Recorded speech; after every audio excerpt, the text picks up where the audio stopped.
Welcome back to the Rodeo Wagon podcast. Today we're here with Aaron Williams. What's up, Aaron?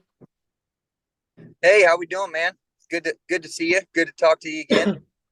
Yeah, no joke. Last time I saw you, you were freaking getting carried out. Yeah, that was unfortunate, but hey, way she goes.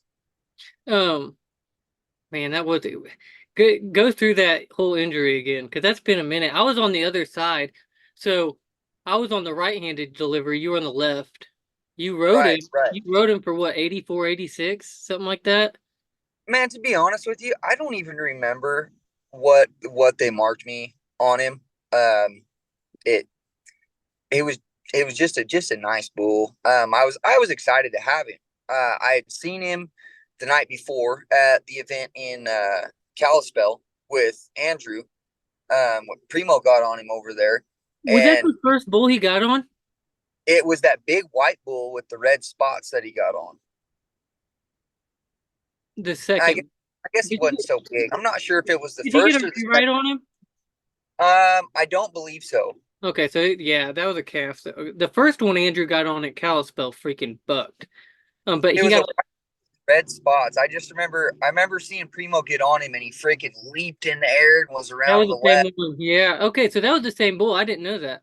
Yeah, that bull Yeah, freaking bucked with Andrew man, I hard. had seen and I with Primo and I ride right handed and I prefer bulls that are so much less and so much easier than into the hand. But anyways, so I'd seen him and over there, and then I had him in Great Falls that next day, and I was excited about it.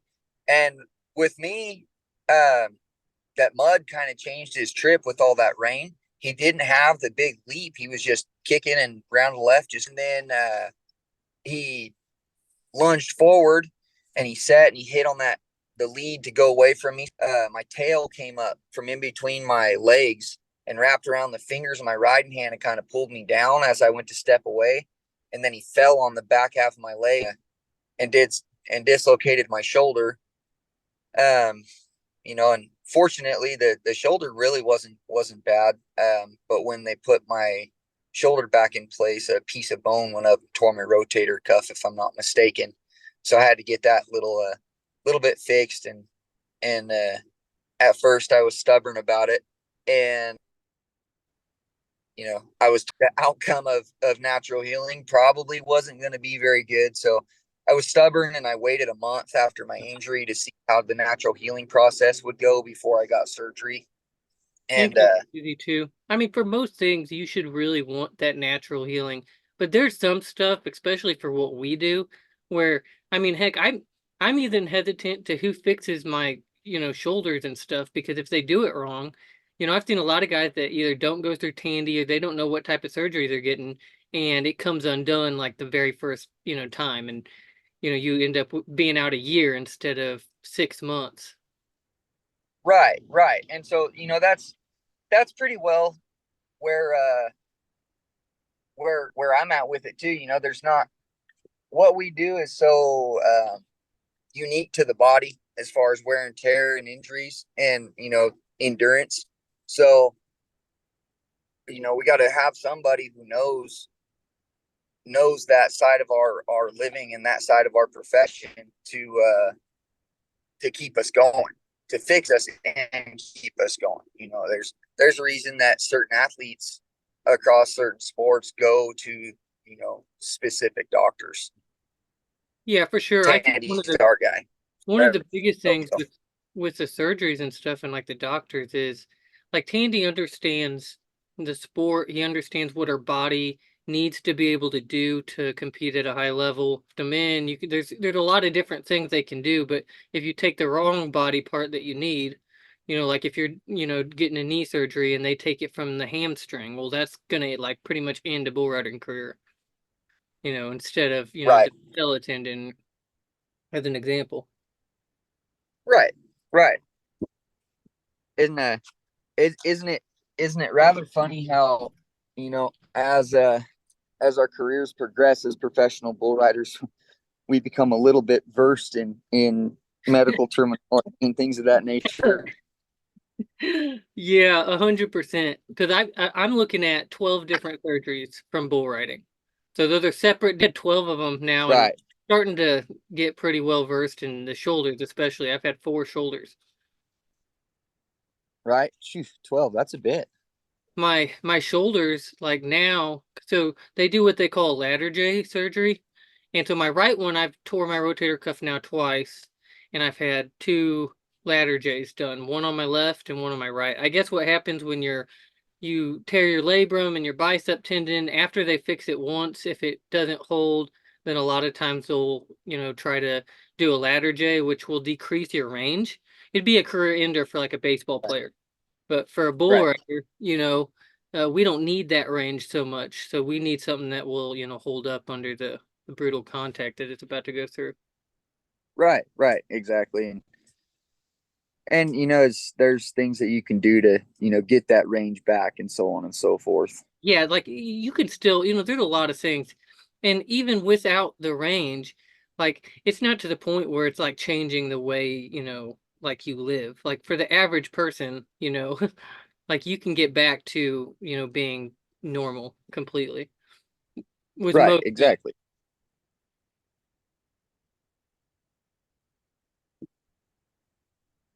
Exactly, dude. You can get back to it. Yeah, get back to being normal, and then for us, we got to work a little bit harder to get back to what we want to do. But Yeah, that's kind of where how do the how do you go through your recovery? So for me, a lot of times, like when I get hurt, regardless of whether like this time it was back-to-back injury, so I'll be out a year total when I'm done.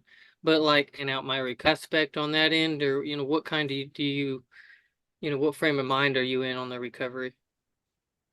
oh, I mean, yeah, I mean, you kind of have to, don't is the way that I look at it is like this is my profession, and I want to keep doing this for as long as I can, and you know not only that, I'm lucky enough to have this as my profession, but also my love. So it's a big driving force in life. So when I can't do it, it's pretty tough. So as far as like recovery goes, I push every aspect of it. I push every aspect of it to make it go as smooth and efficient as possible because I want to get back to what I do, you know, as quick as possible, but also as well as possible. So, I go through physical therapy. I go and see a physical therapist twice a week. I also incorporate body work from sports injury massage therapists um, to do the things that the physical therapy office can't break up scar tissue, so on and so forth. There's the bare minimum, and then there's things that you got to do and suck it up and bite the bullet to spend the money on or what have you to ensure that your recovery is as to the maximum potential that it can be. So for me, I'm not before I go and get on again is I'm gonna go see Tandy in person. I'm not gonna have a phone meeting or anything. I'm gonna see him in person. I'm gonna let him, tweak on my shoulder and do whatever he needs to do, and I'm gonna get the okay from him in person. And then, before I just go back to work, also like like I'm not too prideful or too egotistical to admit that mentally I'm not gonna bounce back immediately 110%. So I'm not gonna go right back to work at the highest level when I know that I'm not gonna be there wholeheartedly physically and mentally. I need to be there physically and mentally to perform at the highest level to do my job like I'm supposed to, which is ride bulls. It's my job. It's what I expect myself to do every time. And if I'm not 110% there physically and mentally, then I'm not going to go to work that day. I'm going to stay home and get right. So that being said, once Tandy gives me the okay, you know, mentally I'm ready to get back to work, but it's a different story when, you go to hang your rope and get on again. So I'm Yeah, going to adjust, mentality to timing and get back my adrenaline control and so on and so forth before I go back to work. So I'll get on practice pools and so on and so forth, before I do. But as to sum that all up is I take the recovery as serious as possible. I don't push it and come back too early. I want longevity, not short term. I probably could have pushed it and came back in January and maybe been back this weekend for New York, but there's no sense in doing that. And, just what we talked about recently, could come back in the first one, my shoulder get blown out again. And then, and then we're looking at even a longer road of recovery. So Well, that is detrimental too, to the longevity part. So, too, the confidence, side of it as well. Especially at the higher level, it would be one thing if you're just going to like some amateur bull ridings. But when your whole focus is competing at the highest level, it takes an extra on the mental. It takes an extra on the physical. It really does take kind of everything that you have. And physically, if you're not confident, physically with where you're at, then that's going to certainly impact your performance on those really good bulls, especially because they will expose that. oh, exactly, dude. And and there's what you said right there, like there's a difference between in everything. There's a difference between professionals and amateurs. There's a difference between serious and hobbyist. And when you're a professional and you're serious about this, there's so much more that goes into this that you have to account for, and your pride and your ego has to, for lack thereof, experience a death, because you're going to want to get back to it, and your pride and your ego is going to say, oh, we want to be here at this big event.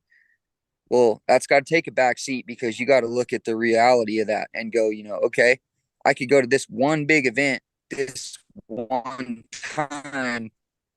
I'm going to be hard on my body and it's hard on my mental this one time, and that's probably not going to do me good for the long term. Or I could be smart. I could bite my lip and just put in some more work and make sure that when I get back to it, I'm all there and I have all the longevity of my career that I want. And there's a whole lot that ties into it.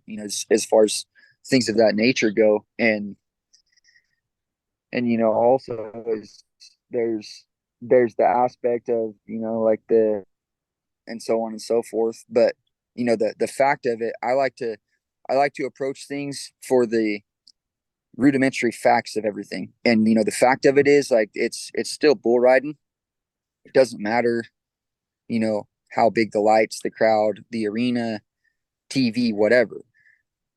Whether I'm here in my back, my buddy's backyard here with my bulls and his and getting on, or I'm at Madison Square, or T-Mobile and whatever. It's still bull riding, the rudimentary of it, and that's enough to get anybody's motor running, anybody's adrenaline going. So, and in order to do this, and not only do it, but do it at that highest level where it's a career, you've got to be, in tune mentally, but also in tune physically, and they've got to coincide together, coexist, if you will. So, What do you on that coexisting and stuff? What are your thoughts on getting into rider shape? You talk about like a lot of fighters and stuff, and they get into fight shape. Like I feel like they're the rider shape too, and I feel like that maybe is more important in the transition from coming out of injury into competing at that high peak level that you're trying to compete at. How does that play into all of that? man, it's I agree wholeheartedly. There's a difference between being in physical shape and being in riding shape. And you know like you touched on, the fighters, like, how is it that those guys go and train all day long, sun up to sundown, sparring sessions after sparring sessions, and they don't get gassed? They might get sweaty, but they don't get gassed. That's, to me, and it's no different than, like, you can watch some of the most for lack of a better term, gym rat guys on tour or that ride bulls, that they're in the gym every single day and twice a day, but they could go get on and they get on one bull, maybe two, and they're fucking, excuse my language, they're huffing and puffing and they're gassed, you know what I mean? And that's that riding shape. And for me, I think that, it's a big, it goes more to the mental side of it. You got to be able to learn to control that adrenaline and learn to be able to slow down and control the mind and control the brain, because everything else feeds off of that. Your breathing, your motor skills, so on and so forth. So, and that's where I think like the riding shape and fighting shape and everything comes into play is, once again, rudimentary, plays into the introduction of adrenaline, What do you, to when you're coming back, so when you're coming back and you're going into your, like you said, you're not going to go straight to the top. You're going to get on practice bulls per se, whatever that looks like, whether that's at a little local rodeo or at a practice pen. Like, is there a specific, what are you looking for or what are you feeling for to determine, okay, I'm ready to go now? Like, is there a certain thing you're looking for? What does that look like? it's for me, what I'm shooting for and what I look for is that complete mental control.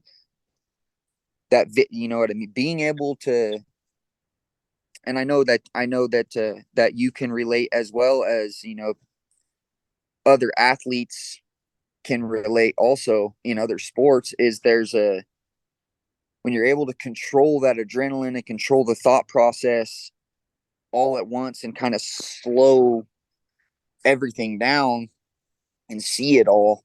That's what I'm after. My muscle memory and so on, I that's something that I constantly work on. So I keep my muscle memory sharp for Yeah. riding bulls 24/7. And I mean, there's certain things that you can do just walking around, standing around, that, appease that muscle memory training, that, so where you don't have to think about certain aspects. But Well, so I I think that's that's what I a great look for. example too. Uh, Mental control is what I look for when I'm coming back. I want to get on I want to get on bulls in the practice pen, and that's also my thing too. Like when I practice, like there's enough guys to get the job done. And like I'm not showing up here just to get on. Like practice is practice. If I need a tune up and just need to get on something that I'm going to ride, I'll run in some 19 pointers, some 20 pointers, no big, no problem, and right. tune up. But practice is, you're there to work on something. You're there to practice. You're there to perfect. So for me, when I practice enough guys to get the job done, there's more bulls than there is guys. I'm going to get on something that's, and the guy who kind of taught me how to ride big bulls was Zach Brown. And he used to come to the practice pen and he'd get on two bulls in tennis shoes, and then he'd get on two bulls in his boots and spurs. And I like to do the same exact thing. I like to come to the practice pen and get on a lower end bull, maybe a 19 pointer in my tennis shoes. And it's a wake up, like, hey, wake up, be here, be clear, pay attention to what's going on, and move accordingly. Yeah. And then I like to step it up and run in some of the better bulls that are there and get on them in my boots and spurs. And I've always kind of taken that approach from Zach. The buckers at the practice pen and boots and spurs, I take that approach to get on bulls. He used to make me get on in tennis shoes a lot.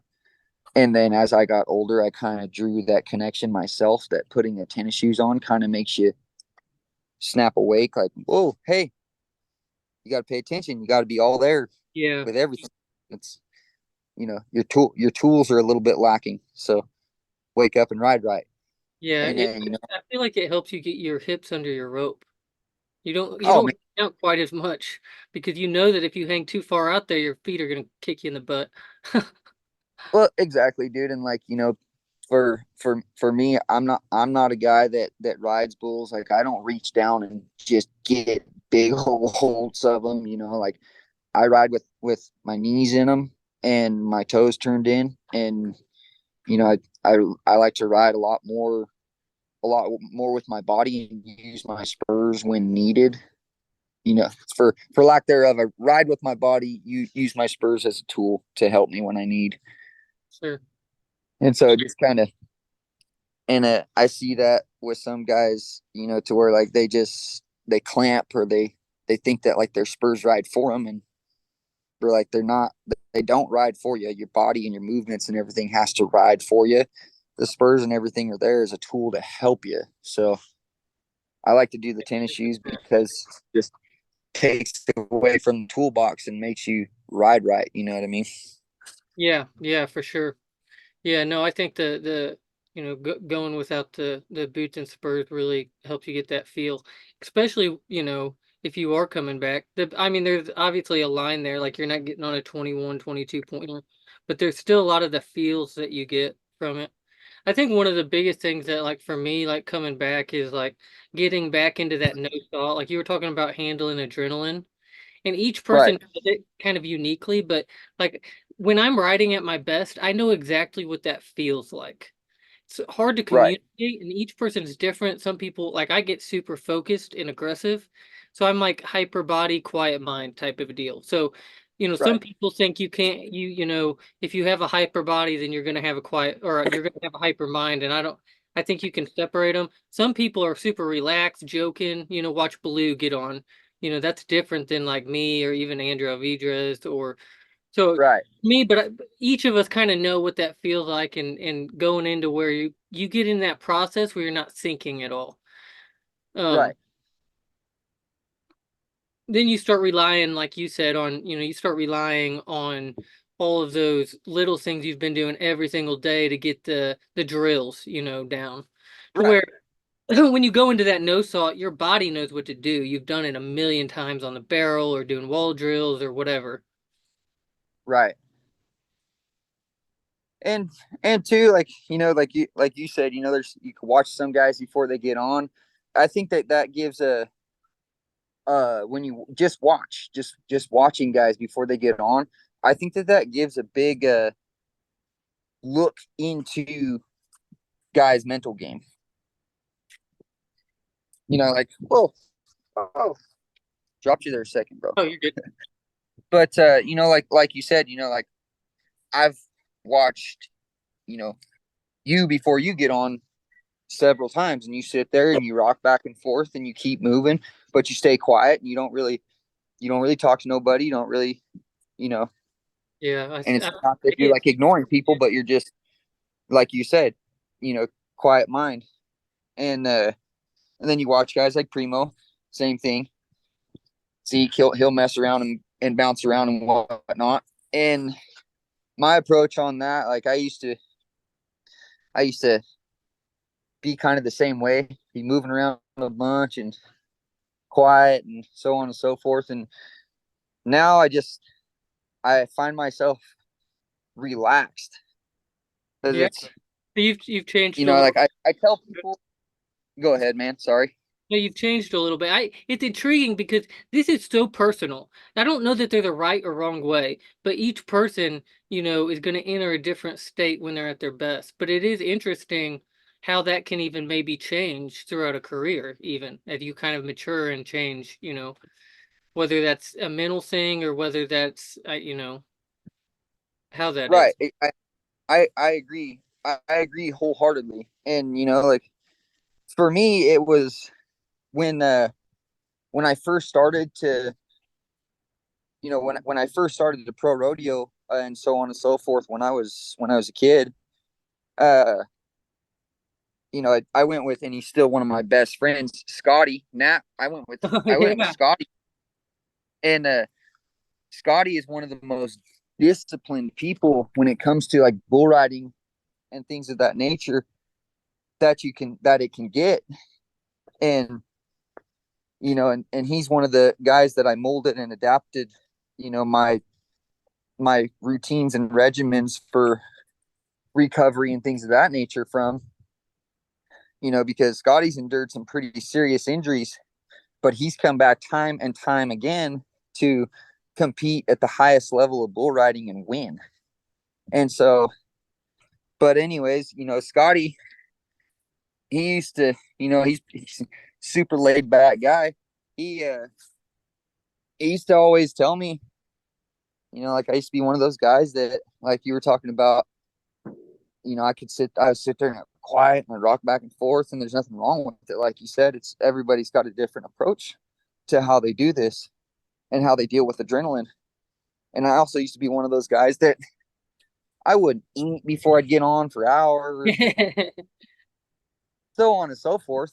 And Scotty, we were driving. I can't remember where we were going, and I was like, "You hungry, man?" And he's like, "Yeah, I'm hungry." We ate, and then a while longer, he's like, "You hungry again?" I was like, "No, I'm good. I can't eat before I get on." He goes, "Man, why you do that?" And I was like, "What do you mean?" And he goes, "There's no." He said, "There's no reason to do that." He was like, "It's just bull ride, man. It's just 8 seconds. There's no reason to change your daily routine." And I was like, "Yeah, you're right." And then I kind of built off of that, and I was like, "Man, there is no reason to change I what I'm doing and what I feel like I doing do just question. because I'm I on question bulls." Scotty right now because I love little Scotty Nat. So here's the thing: what if you poop yourself? How about that? What if I what? Poop yourself, man. I mean, Hey, look, people handle adrenaline differently. I like me, my stomach gets jacked up if I eat beforehand. Yeah, and this is when I'm like I'll be like even when I'm riding like super good and like there's no nerves, like it's your body's still producing those nerves, whether like you know it or not.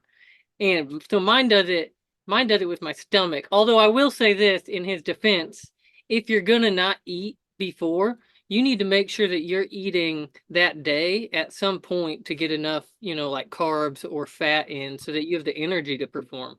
Because certainly if you right. get an empty stomach, that can't be peak performance.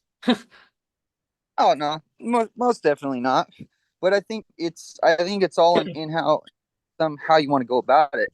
For me, I built off that, and I was like, man, he's right. And then I built off it, and I said, man, there's no reason to change what I want to do or how I think. Just ride bulls to do my job.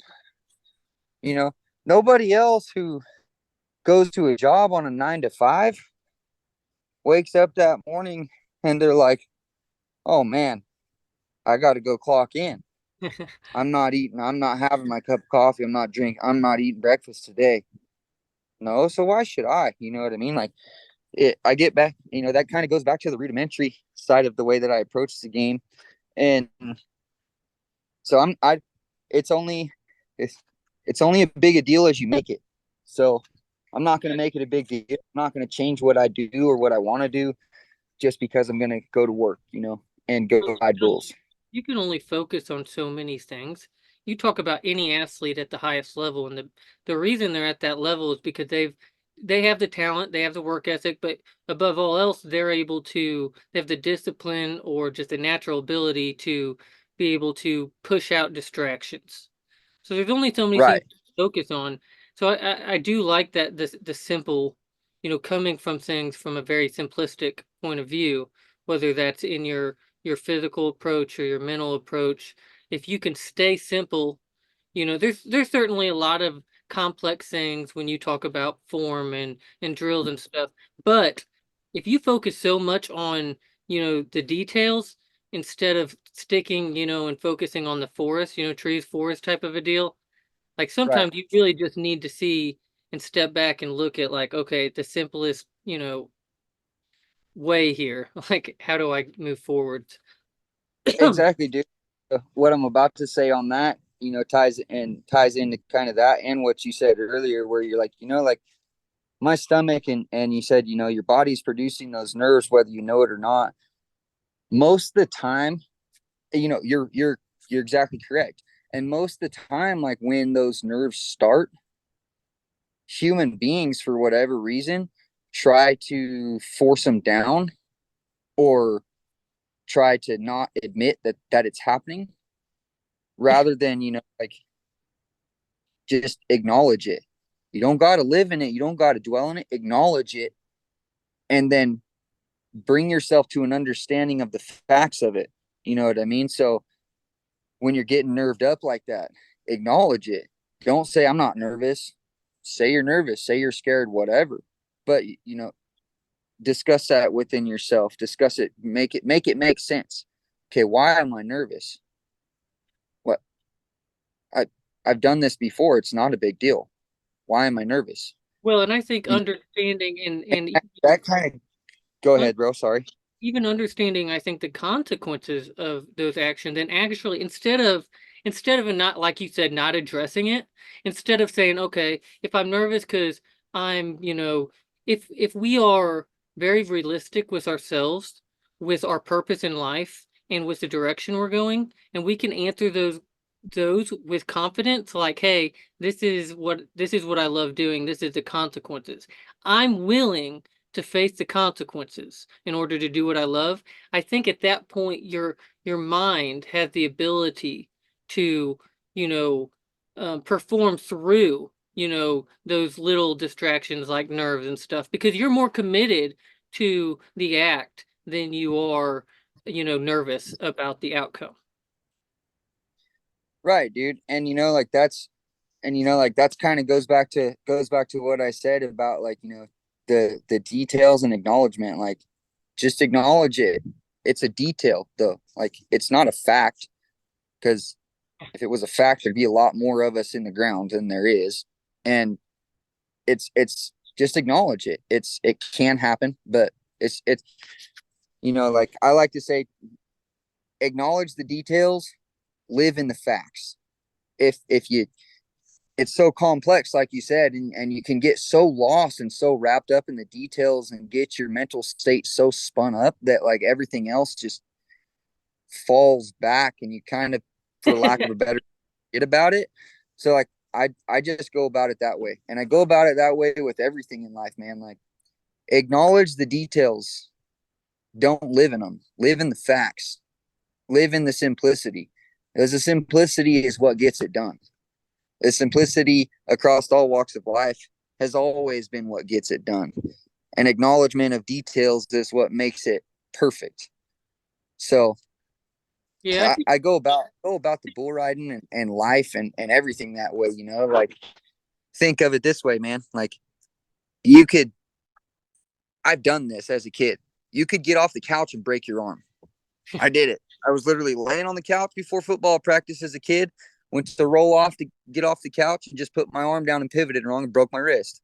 oh, It, you could, in the wrong neighborhood, you could walk out your front door and lose your life. Hell, the wrong, like I acknowledge it. I just don't live in you to do this. I was hearing you say that, and I think like most things in life, like so whenever that there's times where you like pull up to a stoplight and it feels like everybody's moving, but they're not. It's just like you're having like a mental like thing. It's the same thing with like on a boat. I forget what it's called, but there's a word for it. Like people that get on boats for a long times and then they get on land and everything's moving, but it's not. It's just so. I think there's an acronym that you're looking for. Yeah, there is. But anyway, what was I said it's called CTE. it? Yeah. Oh, yeah, yeah. That's another thing that probably needs to be addressed that nobody is.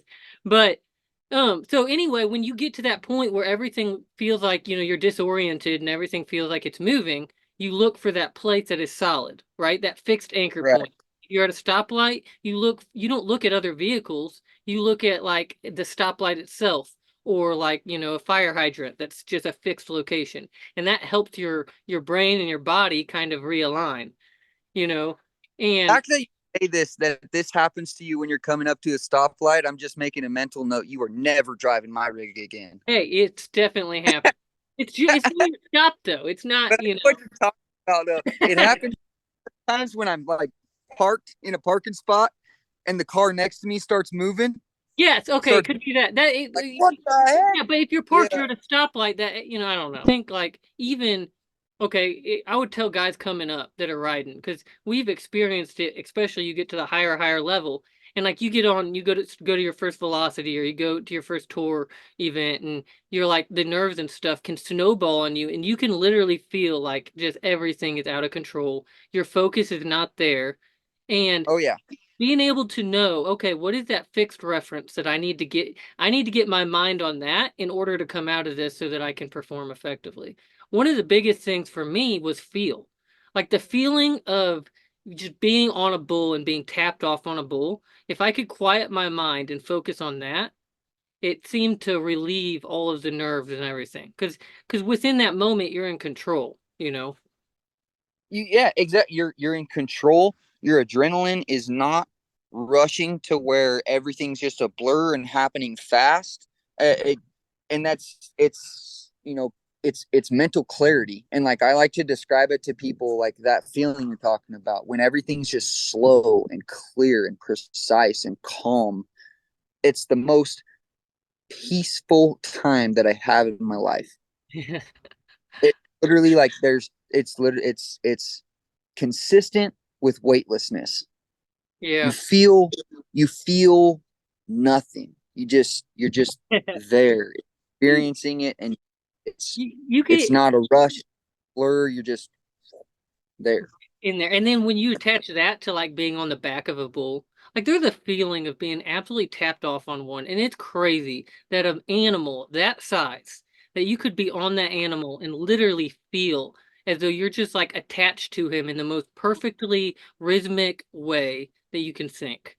You know, I could it's times like that where I'm like, okay, I understand why people love music, you know, and they get lost in that rhythm, you know, and that feeling. Like we experience that, and I think everybody probably does in different things, but for us it's in riding bulls. What's up, everybody? I'm thrilled to announce a fantastic partnership between the Rodeo Wagon podcast and Rodeo Life Official. Rodeo Life isn't just a coffee brand, it's a veteran owned business that epitomizes the principles of hard work, dedication, and perseverance in all their products. As an avid consumer of Rodeo Life coffee, I am proud to align myself with a company that mirrors my values and resonates with our audience. Supporting this veteran owned business is not only a testament to our shared ethos, but also a way to give back to those who have served our country. This partnership promises exciting content, collaborations, and surprises for all our listeners and the rodeo community. You can anticipate special episodes featuring the Rodeo Life experts and even a chance to win some Rodeo Life merchandise. We look forward to this journey with Rodeo Life and the enriching experience it will bring our audience. Join us as we venture into this partnership, fueled by a passion for rodeo and a great cup of Rodeo Life coffee. Stay tuned for more exciting updates and the amazing things to come from the Rodeo Wagon podcast and Rodeo Life Official. Make sure you go to rodeolifeofficial.com and check out all their sweet merch. Are you searching for that perfect statement? Look no further than Bluegrass Engraving, where creativity meets craftsmanship. Their specialty lies in creating custom buckles and dip cans, but that's not all. They redefine elegance with an exquisite line of jewelry, and for those who appreciate a little flair, check out their engraved guns collection. At Bluegrass Engraving, they don't just create products, they craft experiences. Visit Bluegrass Engraving today and let them turn your visions into engraved realities. Bluegrass Engraving, where artistry meets authenticity. Hey there, folks. I want to tell you about my favorite cowboy hat brand, Sombrero Brands. As a professional bull rider, I know how important it is to have a hat that not only looks good, but can withstand the toughest rides out there. And that's exactly what Sombrero Brands delivers. Their hats are custom fitted and shaped to perfection, with a level of attention to detail that's hard to find these days. But what really sets Sombrero Brands apart is the fact that they're a family-owned and operated business. Mark and Kendall Holler, the owners, and their daughter Sarah, who's only 13 but already a hat-making prodigy, are all passionate about their craft. They know what it takes to make a cowboy hat that can stand up to anything the rodeo circuit can throw at it. And get this, the founder's grandfather, Polly Holler, was born and raised at South Camp on the 4-6's ranch. These folks have got cowboy blood running through their veins, and it shows in every hat they make. That's why I'm proud to have Sombrero Brands as a major sponsor for my podcast, the Rodeo Wagon podcast. So if you're in the market for a hat that's tough enough to handle anything the rodeo throws at it, give Sombrero Brands a try. Trust me, you won't be disappointed. Exactly, man. And rudimentary rudimentary fact of that is just it's a control of it's a total control of adrenaline and dopamine combined. You're happy but rushed at the same time, and it's a total controlled feeling of happiness pretty well. Yeah, I think there's some of it too that's like so I think okay, so just to kind of chase the rabbit trail if we will. So you get in that time and I think people think of happiness and stuff as like always being the most pleasurable. And I think sometimes it is. But there's other times that I've noticed where like you talked about the dopamine. If I take an ice bath and I take ice baths and there's like a time in that ice bath where I feel similar within the mental clarity and I think part of that could be how my body is addressing the dopamine that's happening within the ice bath, which is fascinating because that does happen when you're riding. But like that's one of the That's times where like I like to be in solitude. Like I'll sit there in an ice bath and just be, but it's not a pleasurable like a warm feeling. You're cold, like your body's in a different state. it's a controlled happiness. It's the rush from adrenaline, from the sudden drop in temperature. By the way, I'm a fan of ice baths also, but Yeah. it's the you hit the cold water and it's oh, oh, oh. Adrenaline rushes to you and you're like, holy crap. But then once you like hit that, there's that one breath that you, and then you're like, okay, I got this in your head. You're like, Yeah. I got this. Yeah. And then and then it's like, it's that controlled happiness. It's that controlled adrenaline. It's, for lack of a better term, the mind over matter. It's you being in control of your mind over the matter, which is the freezing water. Yeah. Yeah. And it's no different from like being tapped off. We're we are on we're on something that weighs anywhere from 15 to 2,200 2,100 pounds, and that feeling of you can't beat me. You won't beat me. You can't beat me even if you did a backflip right now. I got your ass. It's it's that same feeling. It's that control of adrenaline, that control of the situation, and it's factually it's the introduction of adrenaline and dopamine to the brain, and you know being able to harness that. And man, I could really get into like the mental stuff and the mental side of things pretty deep. It's something that I'm really into, and I've done a lot of research into. And there's some of the smartest people in the world who've only ever been able to access like 8 to 10% of their brain, like usage wise. Yeah. you know and they're able to do otherworldly things. Could you imagine if we had any more control over it than that? Like, Can I ask you a question? Because I have never really talked to anybody about this, and I'm curious what your thoughts are. I may start asking a few guys this. What are your thoughts on the effects of concussions in bull riders? Have you experienced any side effects from concussions over the years? And if so, why? And is it something that, like, just as bull riders, we should probably pay attention to? uh I'm it, asking as like a serious personal thing because it's something I was talking to my cousin the other day. Something I don't think I've talked to really anybody about. Like, hey, other than well, maybe dude, outside of like the first week or so after a concussion. By the way, like that time you do generally. dude, and not just in bull riders, like in cowboy culture in general, like it's kind of taboo. That is what it is. Broken bones, torn ligaments, dislocated joints, everything like that. That all heals, but like the brain, that's not something that you can just go under the knife and voila, you're fixed. Yeah.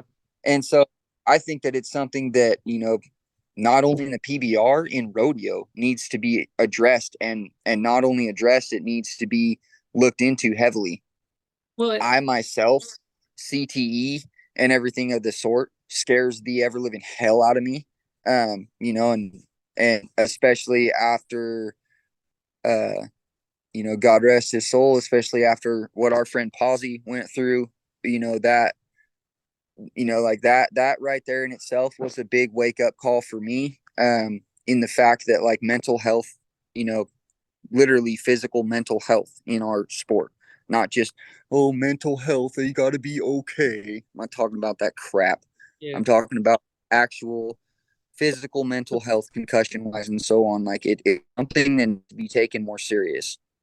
And I myself, when I was rodeoing, um, had a good, not that's not good, but I had a string of concussions, and there was a brain surgeon who happened to be at the rodeo, both the rodeos. I don't know if he was there with somebody or what, but he was there, and I had got on Spotted Demon, Julio's old Spotted Demon, Yeah. uh, and the Julio and the shot Spotted Demon, and I had rode it. Long story short, rode him on one watch, 7-9 on the other, and I cut loose on him at like 7. I remember cutting loose because he kind of run me back, and I cut loose to get my hips to my rope, and I caught him, and I thought, you better keep going now. And so I just kept scratching, and at like 7.5, he stepped ahead and kind of run me back again. And I remember thinking to myself, like, you're riding this bastard. You better just take it. And Yep. just closing my eyes and pulling my foot and trying to get my hips back to my rope and pulling that foot. And then the next thing I remember, I woke up. I was already awake, but I came to, and I was putting my rigging bag in the trunk of my car. That's called looking down the So, barrel. right.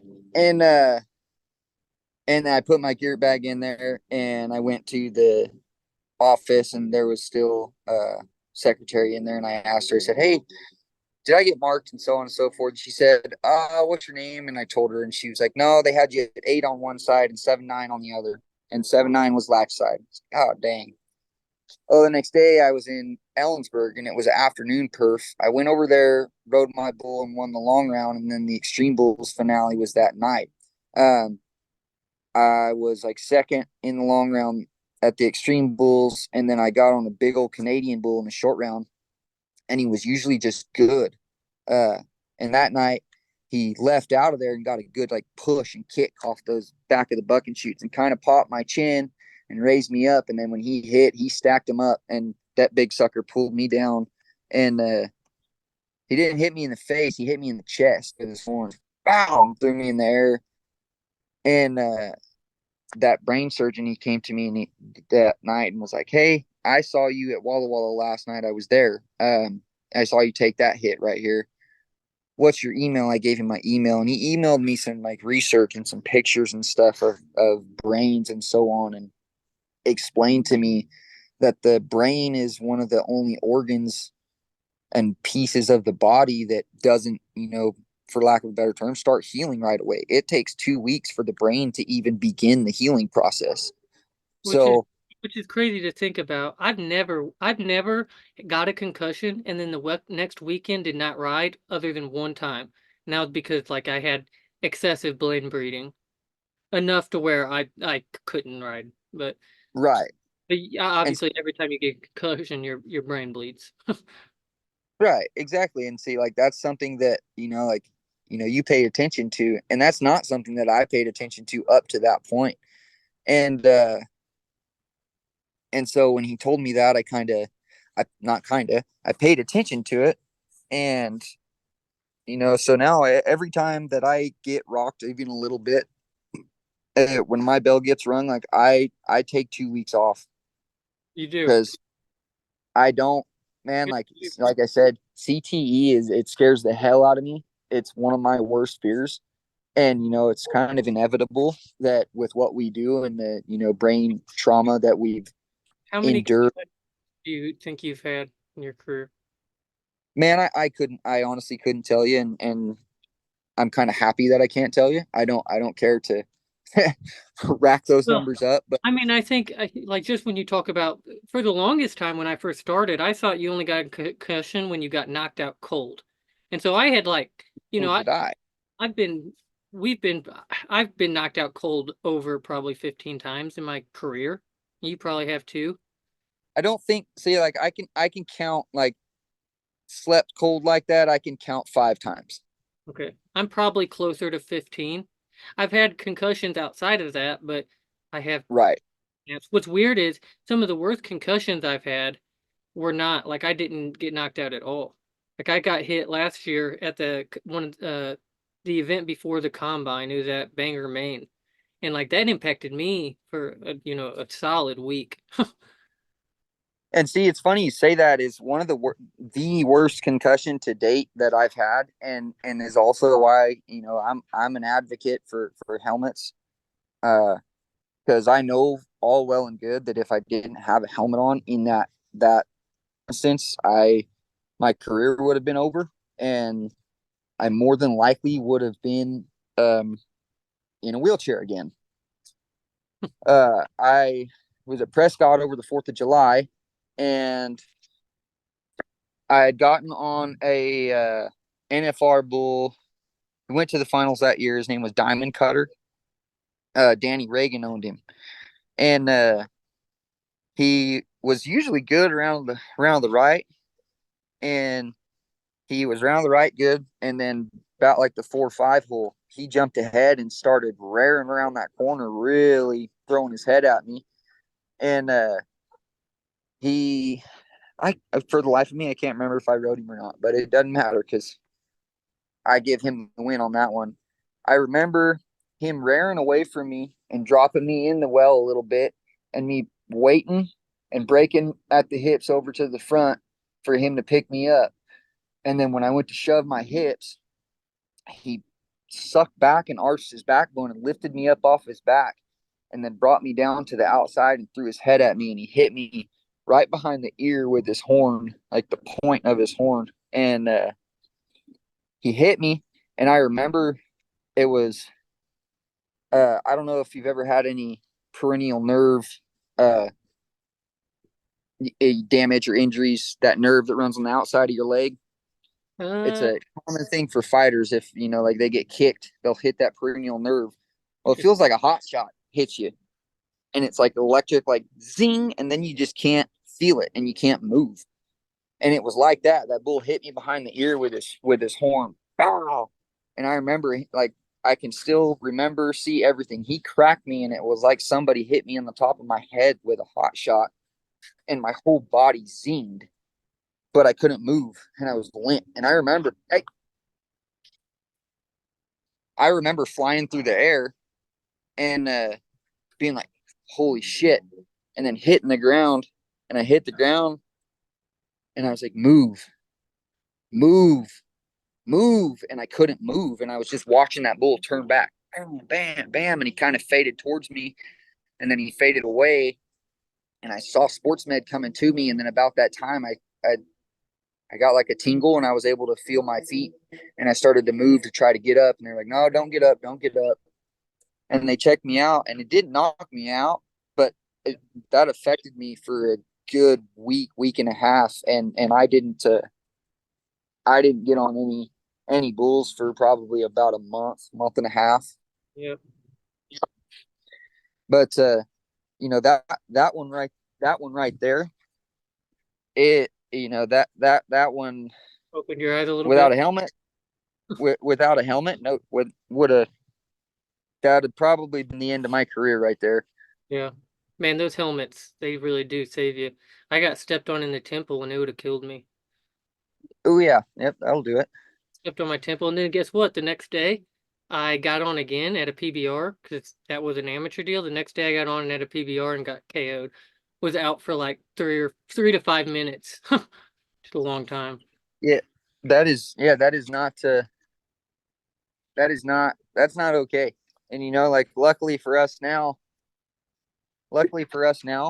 the God damn it, hang on. Luckily for us now, the PBR has, the luckily for us now, the PBR Yeah, they do. has their concussion protocol, so we can ensure some mental safety. I think And I agree with it. The reason, I know some guys are like, man, this is how I feed my family, blah, blah, blah. Well, back to the longevity of things. Does it matter? For one, you know, like you said, you got your temple stepped on, went to PBR and got on. They didn't know that. yeah, You know, if it was been revealed, they probably wouldn't let you get it would on. have. If that would have been at a PBR the night before, they 100% would have not let me get on. Definitely.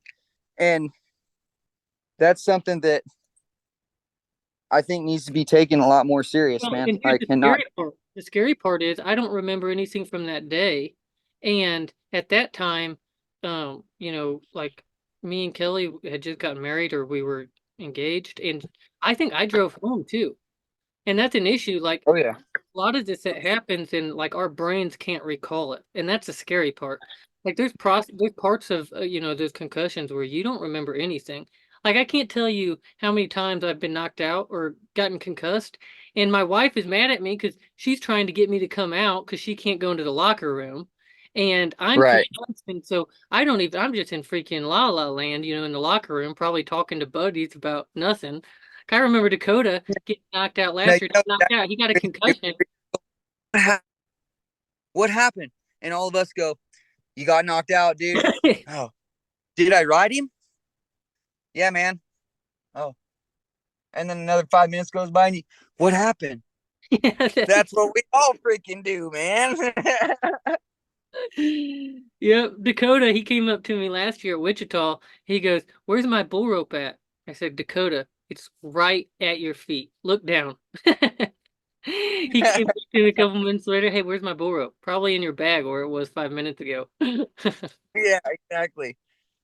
And and But that's but I think part of it too is, for the most part, nobody's really gave information on if, when you're dealing with concussions and CTE and all of that, right? What are effective recovery methods to employ? Like what ways in which bull riders can maintain mental health going through these extreme things? Because I think the reason nobody talks about it is once you talk about it, it sounds awful. Like, what are you going to do about it? But, maybe if there was, more action, if more people took action on, okay, there are things we can do to help us, we're obviously, if you ride bulls, you're going to get concussions. That's a fact. So now the right. question is, what can we be doing in order to make sure our mental health is taken care of as much as it possibly can be? Exactly. And and that's something that I've began to talk to some people about. I've got some friends that are in the stunt industry, and there's some of those guys that they do things and go up to centers and so on and get some treatments for CTE and concussions and so on and so forth. There's there's some hockey players and stuff that go to different centers and are getting treatments. And like it wasn't long ago that I was talking with a buddy of mine from up in Canada, Chad Bestplug, and Oh, he talking to me about it a little bit, and we were just kind of BSing some about it. But there's different, there's I think that that's something that needs to be um what's the word I'm looking for? The academic word for pushed into, pushed upon our industry. It yeah, needs to be right. all professional sports, It, all it, impact sports. It is going to happen. It's happening in other sports. I believe football has taken a lot of, protocols. They put a lot of protocols in place that make it difficult for these athletes to avoid, addressing concussions. I think that's a good step, and the PBR is in a good place. As far as the demographic, the Western sports world, I think you're right, and I think it's going to happen, but it's going to have to be forced upon. Look, there's something that goes against this old school cowboy mantra of, you just get on and you tough it out and you stop complaining, you keep it to yourself. Dealing with brain injuries, they didn't have the knowledge that we have now. So we really should probably take that seriously. And like, most people don't think, But I know when I first started, a lot of people, they were retiring at 30. Well, the bulls aren't getting any weaker. They're continually getting better. And guys are riding longer. There's a lot of guys riding into their mid to late 30s nowadays. It's not Right. uncommon. And at a high level. I mean, look at Ed and I. So, Yeah, you know, being able to, really this be forced upon the industry, I think is going to impact the next generation, the generation after that coming up. Hopefully being able to help, with the longevity of bull riders in general. Because definitely. certainly the impact of CTE on you as an individual is going to impact your career as a bull rider. Oh, correct.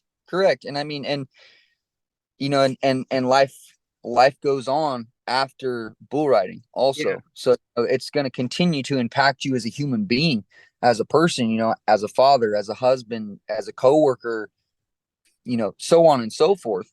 So, I think that once again, like rudimentary aspects, like I think that people get so wrapped up in the details of like, oh no, it's this sport and you got to do it and you only have this much time and you know so on and so forth. But it's like, man, like you only have this much time in life too, so Yeah. might as well not cut that short either. Might as well have a little bit of help, and if taking a seat on the bench for a couple of weeks is what you need to do to help out up here so you have a longer and better life, then it needs to be accepted and it needs to be allowed. But people get wrapped up in the details of like, oh, this little game right here, and or whatever sport, whatever we're doing right here, and the money and everything like that. And it's like, yeah, that's all well and cool, but once you're done with that, like, and it's left its mark on you, literally, Yeah. Yeah. it's left its stain on you, if you want to call it that. But then what? So there's certain you know aspects that I think that people need to take into account too. Like, Yeah. I think it's overall wellness, like right, right, overall, what overall wellness. And there's a difference between having just a nagging injury. You got a torn MCL or whatever. Like, for sure. Yeah. tape up and suit up. Come on, No tape joke. up, suit up, shut up, and do your Hey, job. our But job as bull riders is to push the envelope between you can and should do this, and this is an injury that will prevent you from doing this. well, exactly, dude. And there's a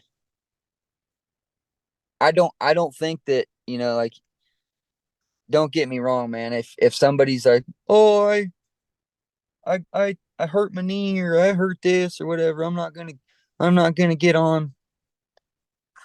Don't be a bull rider. Like, you're a pussy. Don't be a pussy. Don't be a bull rider. Like, they don't coincide. There's a difference between just having a little nagging injury, like, oh yeah, I got a torn ligament in my knee or something.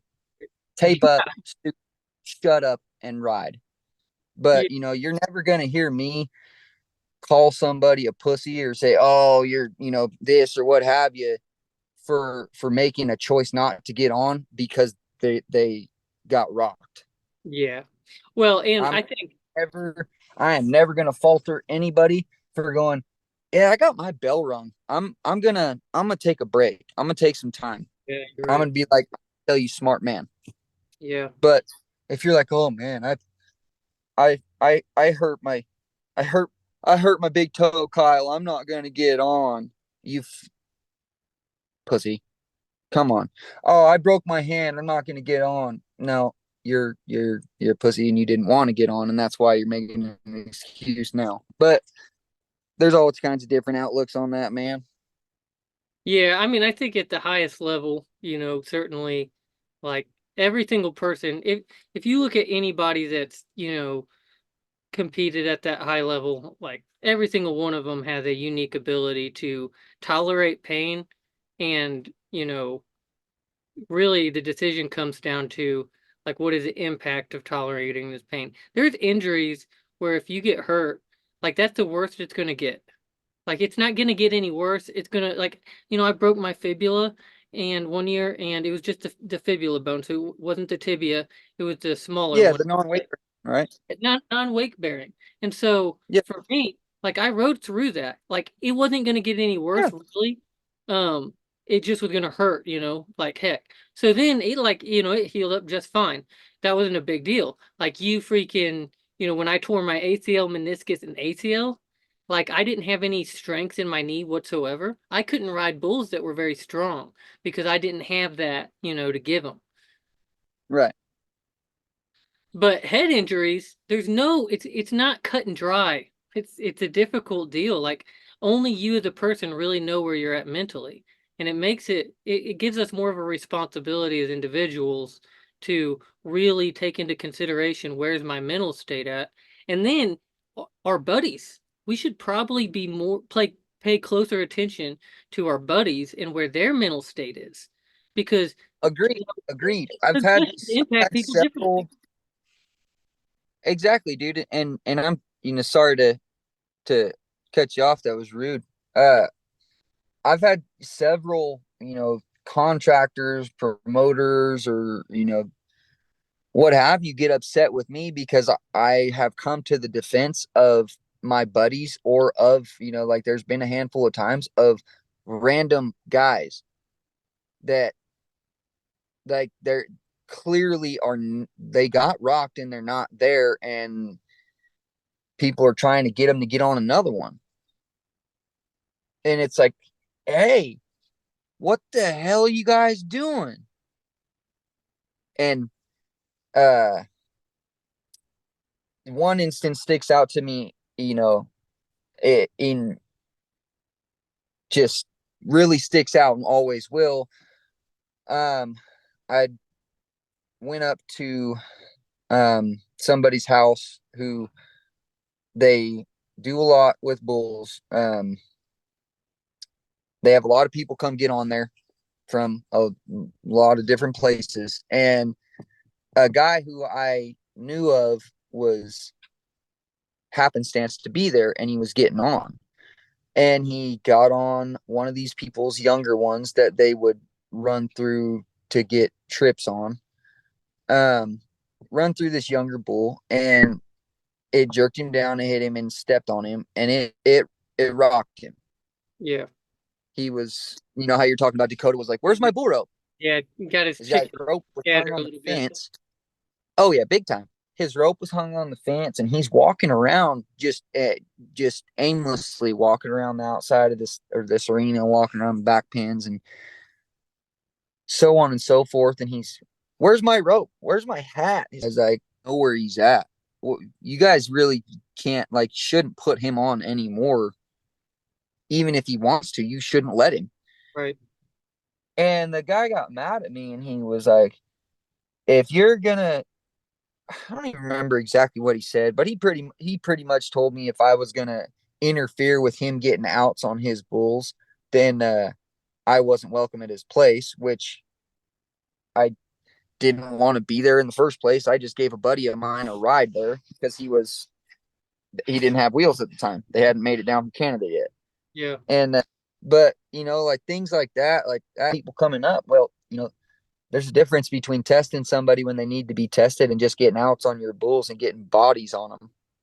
Yeah, there If is. you want to I want to think help to make some bull riders, then nourish that a little bit, nurture it, not nourish, nurture that a little bit. You if see a our guy who's clearly rocked, don't let him get on. And I mean, kind of maybe have some compassion as a human also, and see another human being who's not well.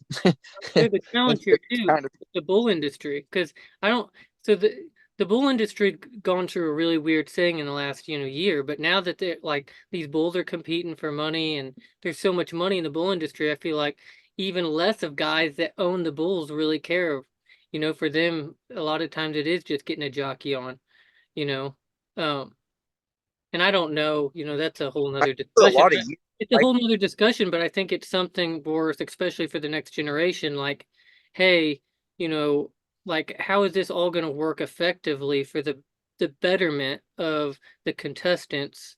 In order for the bull industry to perform at that level. We need to make sure that the Right. contestants are, given the tools and the knowledge that they need to be able to, respond well, especially, with how ranked the bulls are getting at a young age. But I think it has to be addressed, I overall. I think you're right. that it's going that way for a number of years, and it was just the way that the futurity system was set up. You couldn't blame those guys for wanting to cash in on that and breed the best that they could, or buy the best that they can from HD. And but is I think that the implementation of these bull team competitions, Yep, I really that is going to be beneficial for that factor of what you were talking about. I agree. You I know, do. where so there's some guys that don't like them, and like to each his own. You're gonna find people. I for one, I like the bull team events. I like the structures. Yeah, I do. I do for hours. I don't have a date-ish. Like, do you have a? That's the mark right now. Yep. Last time that I saw an area, so and like I said, and the time off is always a good read. I got sounds.